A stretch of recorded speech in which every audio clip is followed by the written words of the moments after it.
DC Comics released their January 2023 solicitations, and there are a lot of things in there that are concerning.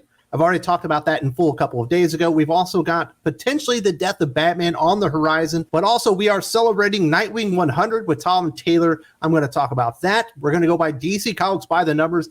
Just how hard are DC Comics going to take it out on your wallet in January of 2023? You're not going to believe these numbers. And then I'll talk about the solicitations in full, tell you what comic books you should look out for, what comic books you should avoid, and obviously my lock of the month. Let's talk about the big milestone. Nightwing is celebrating his 100th issue with a supersized special featuring a wide range of talent from past and present, written by Tom Taylor. The issue features a main story illustrated by the series' regular artist Bruno Redondo, while welcoming back Rick Leonardi, Scott McDaniel, Michael Yannon, and Javier Fernandez, all of whom have put their own stamp on Dick Grayson.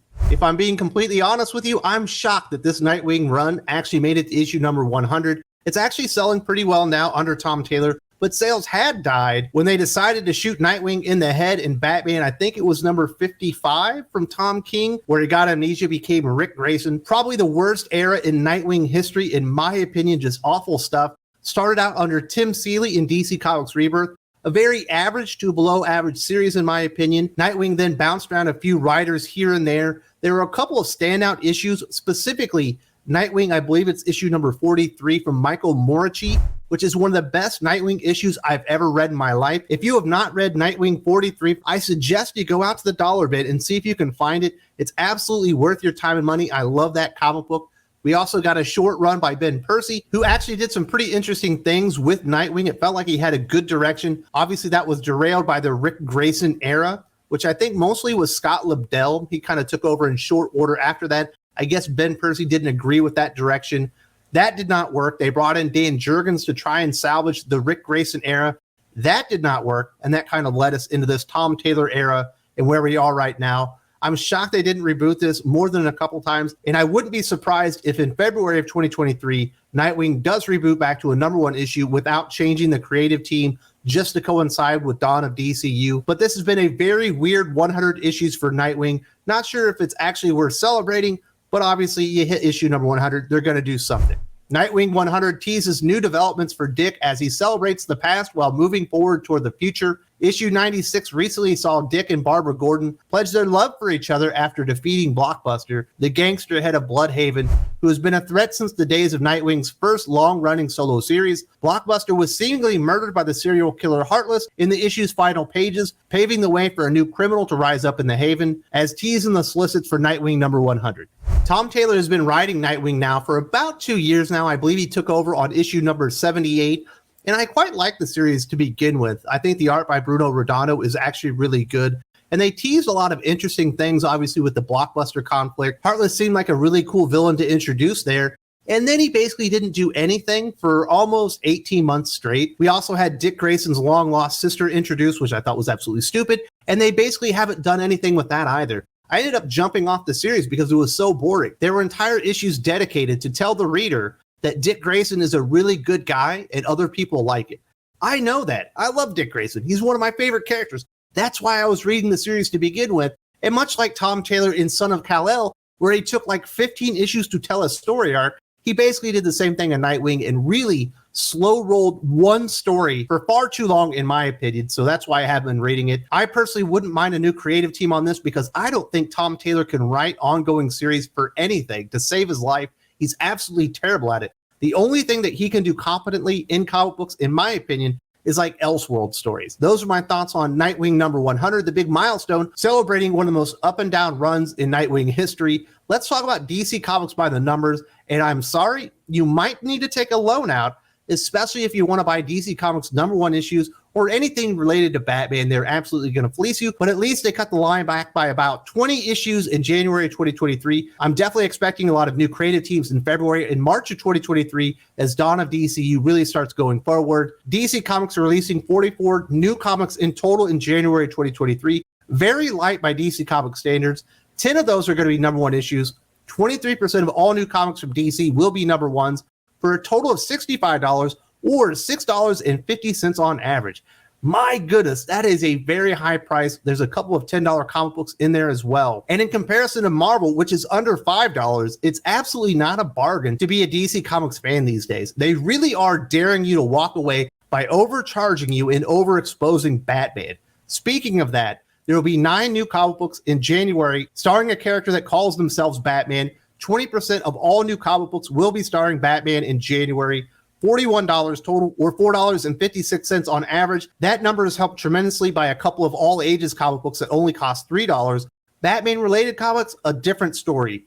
14 new comic books are going to be Batman related, characters related to Batman, or Batman starring in a team book. 32% of all new comic books are Batman related, for a total of $69 or $4.93 on average. That number is heavily inflated by a couple of comic books, as I mentioned earlier, that are going to be $10. They're both related to Batman. If you're a Batman completionist, you have to buy everything starring Batman or related to a Batman character. You've got it the worst. 23 new comics in total for the Batman completionist. 52% of all new comics from DC are going to be related to Batman in one way or the other, starring him or one of the characters. $110 total, or $4.78 on average. Just a ripoff, really. They are taking it out on Batman fans, and they've been doing this for many, many months. If you're a Superman fan, if you're a Wonder Woman fan, you've got it really good. Superman, 2 new comic books. 5% of all new comics are Superman. $9 in total, or $4.50 on average. Same thing going on with Wonder Woman. 2 new comic books with Wonder Woman, one of which is Batman and Superman. 5% of all new comics are starring Wonder Woman. $9 in total, $4.50 on average. And if you go over to their big event book, and remember, Marvel Comics have Dark Web going on starring Spider-Man and the X-Men. The average price of a Dark Web comic book in January of 2023 is $4. If you're supporting Lazarus Planet, that's rebooting the DC Comics universe, 6 new comic books are Lazarus Planet comics or tied into them. 14% of all new comics are going to be Lazarus Planet related, for a total of $30 or $5 on average. An extra $1 more expensive than their counterparts over at Marvel Comics. DC just isn't a bargain when you compare them to Marvel Comics and basically the entire indie scene these days. It's kind of ridiculous. But hey, it's been this way for months now. I think that's why their sales are so low and so many people are abandoning ship. We'll see if Dawn of DCU can bring people back in, but they need to get their creators right, and they certainly need a better price point, a better value proposition for their customers, because it just doesn't work these days. Now let's get into DC Comics full solicitations. This video tends to take a little bit longer, although it should be a bit shorter because there's only 42 comic books to talk about, but get yourself a refreshment, maybe a nice lemonade, an iced tea, maybe just some tap water or something like that. Sit back, relax. I'll give you my lock of the month, and let's have some fun with the DC Comics January solicitation. Obviously, we're going to start out with Batman 131, Chip Zdarsky and Mike Hawthorne. I think this is a terrible choice as a fill-in artist for Jorge Jimenez. I understand he's doing a big project with Mark Miller, but Mike Hawthorne at one time was a pretty good artist, but everything that I've seen from him lately, specifically at DC Comics, has been atrocious. I don't think charging $5 for a Mike Hawthorne illustrated comic book is really going to work out, even if it says Batman on it. And obviously giving away spoilers to Batman 130 in the Failsafe story arc, probably not very smart. Gotham has never been darker or deadlier, and after Failsafe, there is no Batman to save it. Can the fractured ghost that roams the streets survive? What happened to the man known as Bruce Wayne? He's faked his death once again, or he's really dead. Lazarus Planet, Alpha #1, Mark Waid, Gene Yang. Following the explosive events of Batman vs. Robin #4, the Lazarus volcano has erupted, spewing dangerous and transformative chemicals into Earth's atmosphere. As these Lazarus clouds rain down upon the planet, people across the globe begin to develop strange new abilities. The Lazarus pits have never worked like this, and I think it's stupid to take a plot device, twist it, and try to make it the main focus of your universe and try to make this like the Terrigen Mist for DC Comics. I am quite skeptical, despite Mark Waid's Batman Superman World's Finest being very good, that this is going to be worth anything. Lazarus Planet, Assault on Krypton #1, Nicole Main, C.S. Paquette, Frank Barbary, and Leah Williams. Not exactly the kind of creators that are going to bring fans back to DC Comics, in my opinion. Lazarus Planet, We Once Were Gods #1, Francis Manupal, Dan Waters, Philip Kennedy Johnson, Josie Campbell. Josie Campbell was a story editor for that She-Ra show on Netflix that everyone hated. This is the type of talent that DC Comics are importing. Terrible decision there, in my opinion. Lazarus Planet, Legends Reborn #1, Alex Segura, Greg Pak, Alex Packnadell, and Dennis Culver. No names that are going to put any asses in seats. Greg Pak maybe 20, 25 years ago, but certainly not today. Monkey Prince number 10, Gene Yang, Bernard Chang, Batman versus Robin tie-in. So this is tying into Lazarus Planet, or perhaps it's going to be a prelude to it. Monkey Prince is not taken off under its first 10 issues. Perhaps with more time, people will enjoy it and it will find an audience. Gene Yang is a perfectly fine comic book writer, but you need to put him on a character that people recognize to actually get them to purchase it. If Gene Yang is the selling point of the comic book, no one's going to notice. Batman and the Joker Deadly Duo number 3, Mark Silvestri. I'm absolutely going to be reading this one. We've been teased this for like 20 years now. Mark Silvestri on Batman, teaming up with the Joker. And it sounds like Commissioner Gordon is going to be cut into pieces and be used as a bargaining chip, I guess, against Batman. $5, well worth it for a premier artist like Mark Silvestri. We'll see how this goes, but this is one of the few comic books at DC I'm certainly excited for. Batman One Bad Day, Bay number 1, Josh Williamson, Howard Porter. $8 for this comic book. These One Bad Day series have been terrible because they started out with Tom King. That was a bad decision. It came out of the gate very poorly, and they are absolutely overcharging for this. I don't know anybody that's just frothing at the mouth to spend $8 on a comic book that likely isn't in continuity and will do nothing to define the characters. Batman The Adventures Continue Season 3, Alan Burnett, Paul Dini, art by Jordan Gibson. Someone is targeting the muscle now that he's locked up in Blackgate Penitentiary. With his deep ties to the criminal underbelly of Gotham, the worst villains are calling for his head before he turns them over to the police. This will absolutely be worth your time and money. In my opinion, I've been watching Batman the Animated Series with my 7-year-old. We're enjoying it, and I think I'll probably check this one out. Detective Comics 1068, Ram V, Raphael Albuquerque, and Ivan Race on art. This special Two-Face issue is split in half artistically by Maestros Raphael Albuquerque and Ivan Reese to portray the struggles Harvey Dent goes through trying to stay alive with the help of his more evil side. Genius writer Ram V not only devised each page of the story to be a dark reflection of the page facing it, but also of itself from front to back. This is an issue you won't want to miss. If this is genius work and what he has done is really revolutionary and stands out as being extraordinary, people will take notice. It will be on social media. They'll be talking about it in their comic shops. It's probably best not to announce it ahead of time. What if it's stupid and everyone hates it? I say deliver the goods and see what the response is before you start declaring Ramby the biggest genius in the world with experimental writing techniques in the DC Comics universe. It could be a big old bomb. Batman Legends of Gotham number 1, Andy Diggle, Carl Mostert.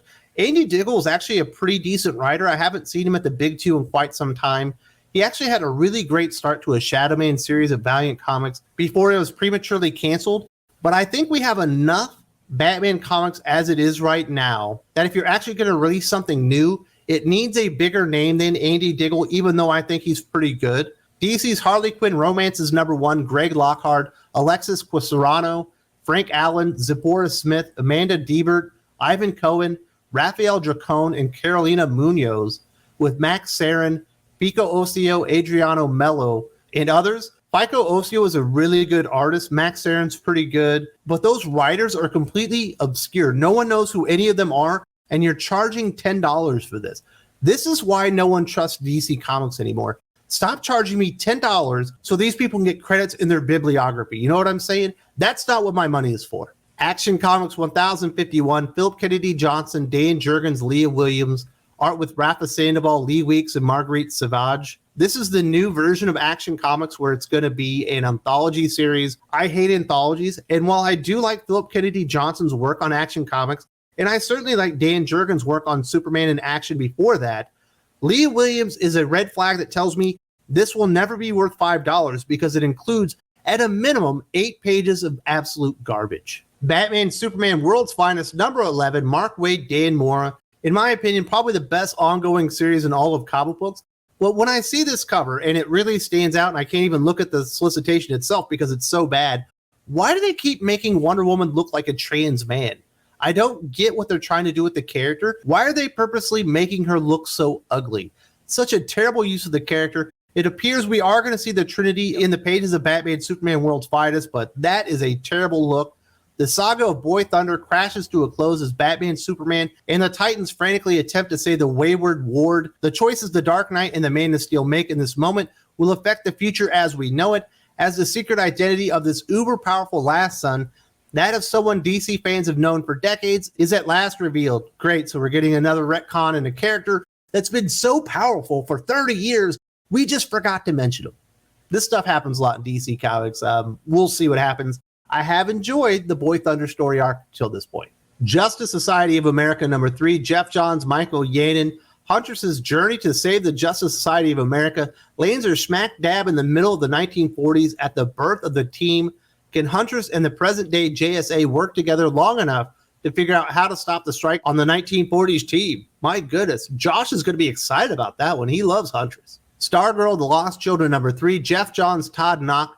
Stargirl comes face-to-face with the 8th Soldier of Victory Wing and a whole host of sidekicks from the past, but amongst the familiar faces are many Courtneys never even heard of before. Where are these kids from? What happened to them?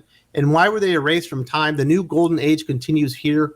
I imagine that's a continuation of what happened in Flashpoint Beyond this week, where we were introduced to 13 new Golden Age characters that we'd never heard of before. It's Jeff Johns, so I imagine it will be done pretty well, but that particular part of Flashpoint Beyond is kind of why I didn't recommend the comic book, because I thought it was so stupid, to be completely honest. DC Power, A Celebration #1, Chuck Brown, Morgan Hampton, Stephanie Williams, Evan Narcisse, with Valentine DeLeandro, Clayton Henry, and others. First, there was DC Pride, a DC Festival of Heroes. Now it's time to celebrate Black History Month.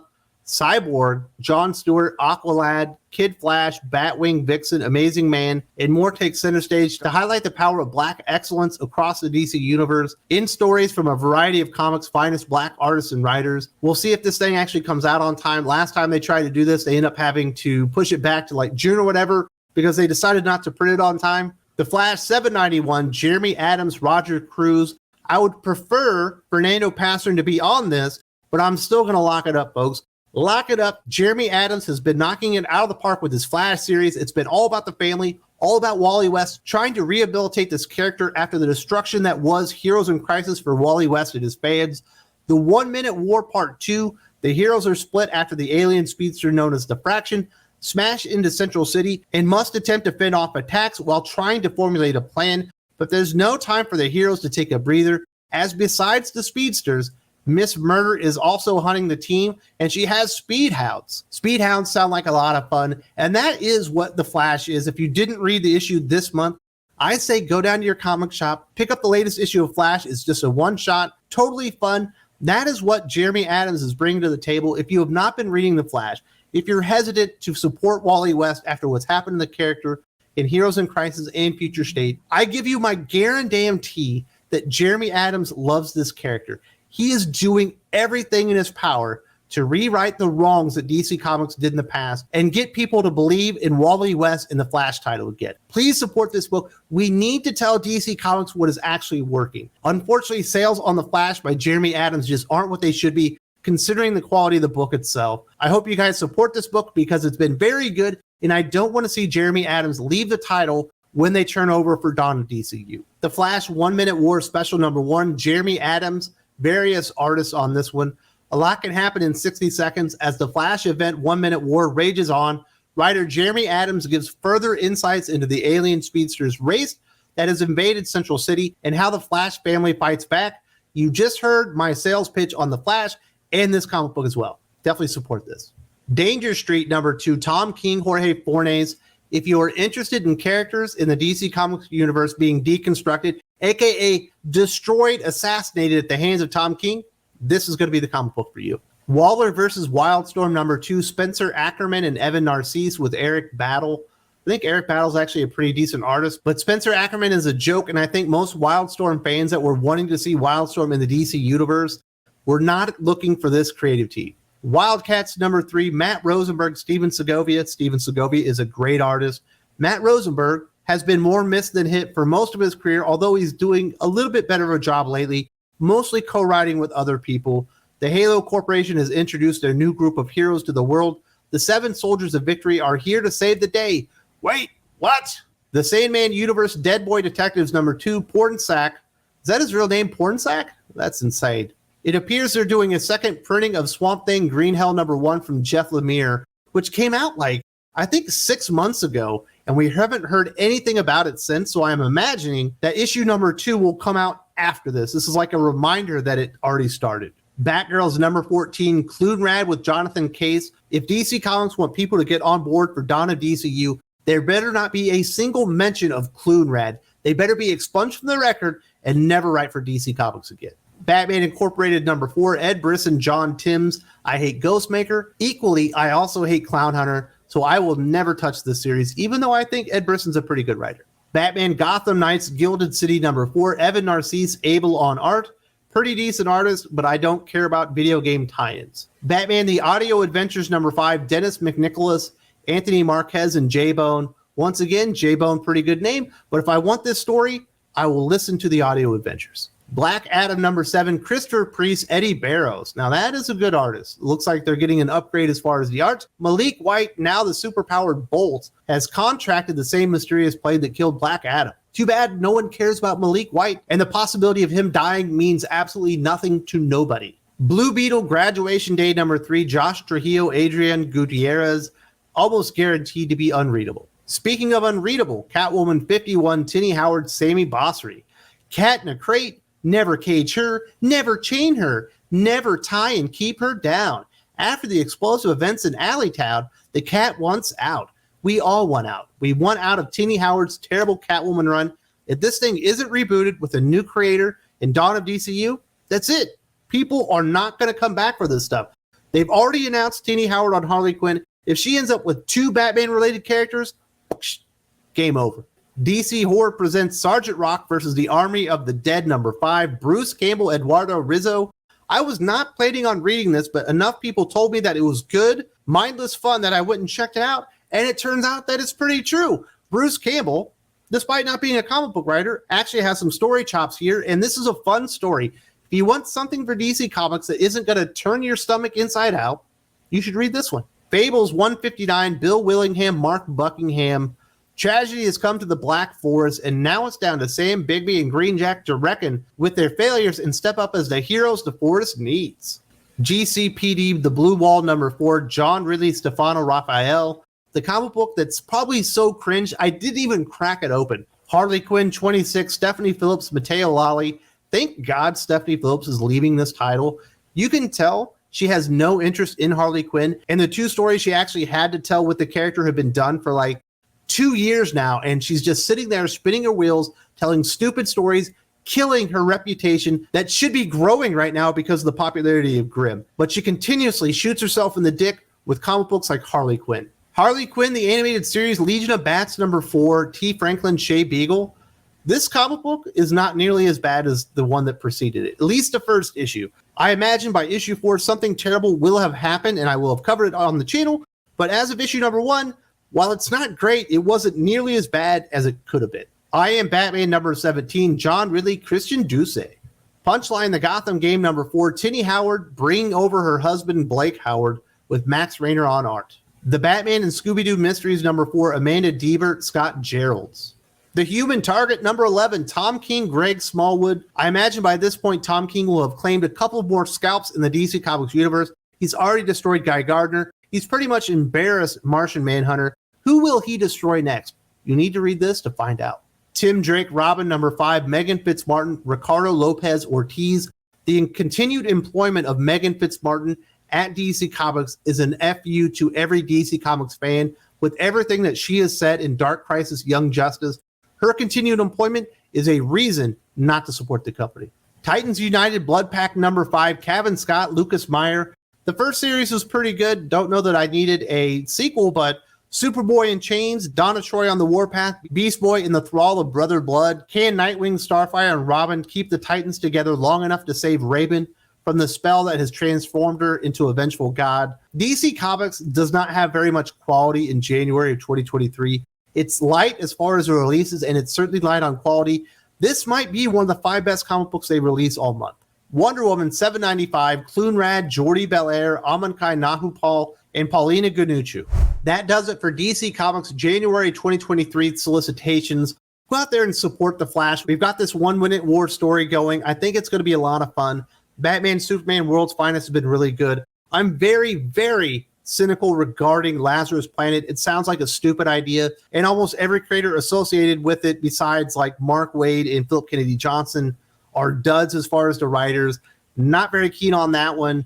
It's slim pickings in the DC Comics universe. There is a facsimile edition of a Flash of Two Worlds coming out. Maybe that's what you need to buy if you're a DC Comics fan and you want to spend some money and support the publisher. But for the most part, it's crapola across the line. There are a couple of nuggets here and there worth supporting, but it's really bad right now. If you did not get to hear my thoughts regarding the creative teams on Lazarus Planet, the tie-ins, and why it spells doom for the future of DC Comics, you need to check this video out. I made it specifically for you. I explained who each of these writers are and why it's a death sentence for the future of DC Comics moving forward. If you can't see it here, there's also a link in the video description.